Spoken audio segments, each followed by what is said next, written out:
Welcome to the Spurs Roundtable, powered by Project Spurs. I'm your host, Jeff Garcia, and it is the doldrums of the NBA season, especially for the San Antonio Spurs. But there's a little stuff to talk about, namely Jimmer. Right, guys? No? No, I don't know. They're anti. Somebody's here anti-Jimmer. I think it's Paul, right? Well, anyway, this is Paul Garcia and Winston Harris, also of ProjectSpurs.com. But gentlemen, here it is, the slow period of the NBA, where things are just going to be grinding out. The Spurs seemingly are done, at least forming the roster. We talked about Jimmer. There was some little added additions afterwards. You know, a big giant guy. I don't know, who am I talking about? Boban Marjanovic. Yeah, exactly. That's how dead it is right now. But yeah, exactly. But look, here they are. They got the roster. This seemingly looks like the team they're going to go to war with next season.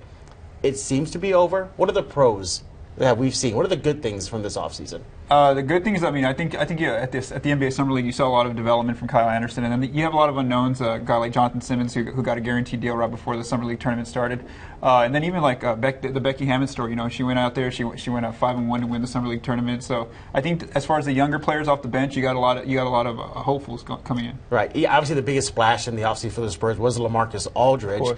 Right below that would be David West, re-signing TD, and Tim Duncan, Manu, and Danny, and so on and so forth. But are there any cons? Is there anything bad about what this team looks like right now? Definitely there's unknowns such as the chemistry, how they're going to mesh. There's a lot of new guys, Ray McCallum coming in, like Boban, Jonathan Simmons, if they get court time, how they're going to mesh, how they're going to pick up the system. How long is it going to take for them to mesh is going to be very interesting. Yeah, this is a bench that's gotten a lot younger, a little more experienced. Winston's talking about McCallum. You got Boban. You got possibly Jimmer.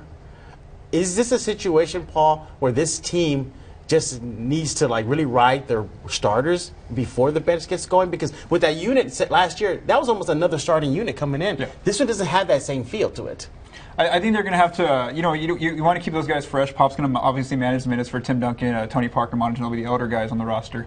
And I think you just got to look for guys like Boris Diaw, who have been on the bench, Manu Ginobili, just the staples to kind of guide those young guys. You know, it's going to be, I'm going to say from November to about January, it's going to be, it might be a little rough with that bench as far as figuring out where the roles are. You lost Corey Joseph, a guy who's been in the system for 4 years, Marco Bellinelli, a 2-year system player, Aaron Baines, 3 years. I mean, these are you just don't get that back on the first game of the season. So it's going to take a little while. Pop will have to be patient. These guys, he's going to give them some minutes and different opportunities and roles and see how they form. You know, Winston, I know the last show we joked about Thiago Splitter, how you're missing him or something. But is there one player this offseason that the team lost, and that you're sitting back, that hurt?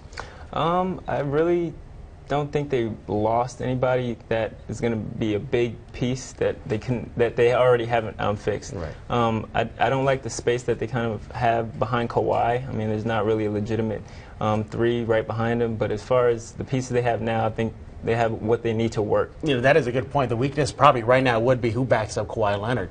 How much pressure is on Jonathan Simmons for that spot? It's on Simmons, but also Kyle Anderson. I think Anderson's the guy who's the 3. In Vegas, he had the ball in his hands. They let him basically run the team. But when he's in San Antonio, he's going to be the 4th or 5th option on offense. He's not going to be the guy that they give the ball to and say, go get us buckets. He has to be that guy who has to be like a spot-up shooter or create for himself. So there's a big test there. But then also Simmons, he showed he was really good at the pick and roll. And I really think by the time March comes, you're going to figure out either Anderson or Simmons will have that roster spot you would think that maybe Anderson has at least the foot in the door for that spot. Mm-hmm. He has a year with the Spurs. He played a lot in Austin with the Toros, and then he shined at the Vegas Summer League. And he won the MVP. He won the MVP of the league out there. But there's another player that was picked up in the offseason, Jimmer Fredette. Go crazy, people. Jimmer's coming, at least for now, temporarily. Jimmer Mania. Jimmer Mania hit San Antonio, and here it is. He has kind of had an up-and-down NBA career, not really stable. Hasn't really been the player we saw in college. But what can he do to get at least a guaranteed spot in San Antonio? I think 2 things. Got to make his shots. He's out there because he's a shooter. I say all of Gary Naylor, he's an undersized 2-guard. And then defensively, he's always going to be a liability. But if he can just figure out the Spurs' team defensive concepts, as far as when a guy beats you off the dribble, as far as when to provide help, if he can show a stable type of production in those few minutes that he gets in training camp and also in the preseason, then I think that he might have a shot. I mean, I really think it's a long shot just because San Antonio traditionally leaves that 15th spot open throughout the year until about January and March, and they finally fill it just to have some insurance in an open spot in case somebody gets hurt. But if he really has a good training camp, there's no telling. Now on the Spurs cast, the Project Spurs podcast, that is, you go out to ProjectSpurs.com and check it out there. You had a healthy debate with the host, Aaron Prine, about that. Now, what was his rebuttal? Why was he all for it? He was all for it. He was defending Jimmer as far as because in a way he has a good point. He says, Jimmer's not a guy who's going to make $5 million, $6 million this year. He's only going to make about $800 to $900,000, which if he gets that guaranteed spot right after training camp, if you do have to cut him to open up another spot, then eating $800 or $900,000 isn't a lot compared to eating $5 or $6 million. So in a way, he is almost like it's not really a huge gamble to have him as that 15th roster guy. But what about that spacing that he can create? I mean, if he starts knocking down shots, that's some deadly space for you have for Tim Duncan, LaMarcus Aldridge, even a guy like Boris Diaw. It's a big if, though. I mean, I don't see I think his lack of his athleticism is going to be big. But how were they able to do that with a guy like Gary Neal in the past? Gary Neal wasn't super athletic. Yeah, I mean, well, speaking of that about a shooter, there is a spot open because you lost the departure of Marco Bellinelli. That's 22 minutes, a guy who shot almost 40% from three the last 2 years. And so if Jimmer can hit those shots, but I mean, like Winston was saying last year in New Orleans, who has Anthony Davis and some productive pieces, he shot 18% on the year. He really struggled. He couldn't fit in with the Chicago But of course, Bulls. Against San Antonio, he shoots lights out in that 22 game. Points 22 points against San Antonio. But in Sacramento, 2 years ago, he really showed the ability to knock down some shots. But again, he had the ball in his hands. They were a team that's all over the place. They don't have a lot of structure at that point. So, I mean, it's going to be interesting. Like I said, if he makes his shots, he might have a chance. And you're looking at this roster right now. LaMarcus Aldridge, Tim Duncan, Manu Ginobili, Tony Parker, Danny Green, Kyle Anderson, David West, Boris Diaw, McCollum, the list goes on and on. The question now is, are they the favorites despite losing in the first round to the Clippers? I think they're the favorites. Over Golden State Warriors. Yeah, it was kind of a fluke year. I mean, the Clippers and the Spurs in the first round. I mean, who would have thought that would have happened? That knocks out the Spurs, obviously. It was just the easier route, I think, for Golden State. I don't think they're going to have the same easy path as they're going to this coming up year, especially with the Spurs. Are they the heavy favorites, or are they just the favorites? I think Golden State's the favorite coming in day one, just because they have basically almost 14 guys from that championship winning team. They just lost David Lee. That was the only piece. The Spurs, the Clippers, who brought a lot of new pieces. Teams that got the Thunder. These teams all have to, go through those first few months of figuring it out from November to January. I'd say after February, where all these teams stand, that's when you kind of reevaluate the power rankings in terms of who's the favorite. But yeah, I definitely think San Antonio, Los Angeles, Houston, those teams are right there with Golden State. And this coming year, the West is so deep now that everybody's healthy that you could have Golden State. Southwest Division alone, they all can make the playoffs. In round one, you could have Golden State, OKC, you could have Golden State, San Antonio. That's how crazy this is going to be coming up in the Western Conference with all these teams. What do you think?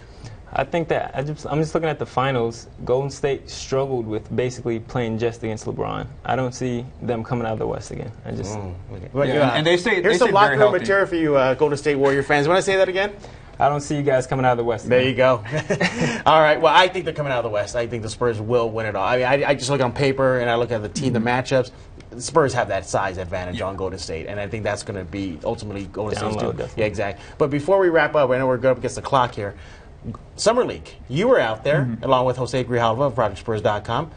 Real briefly, you talked about Anderson, you talked about Simmons, Hammond. What was the feel for it? Any other players that may have stood out? What about the draft pick Lillane?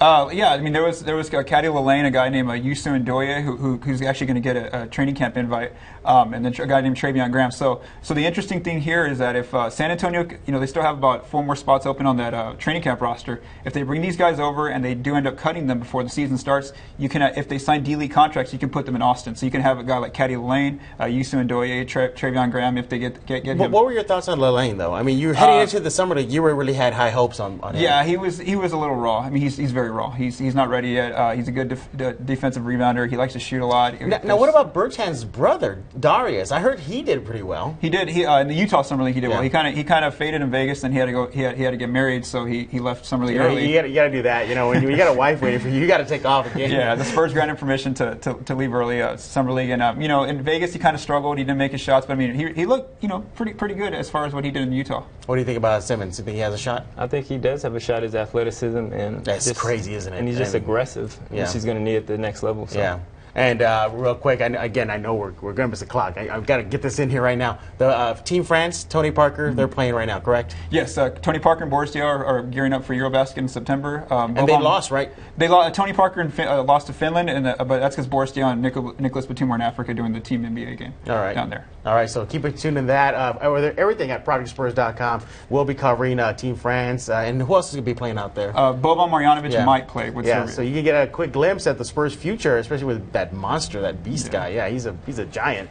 But yeah, go to ProjectSpurs.com for all things Spurs during this offseason. And yep, it's the doldrums right now, but if it's out there, we'll find it. So for Paul Garcia and Winston Harris, I'm Jeff Garcia. Thanks again for watching this episode of the Spurs Roundtable.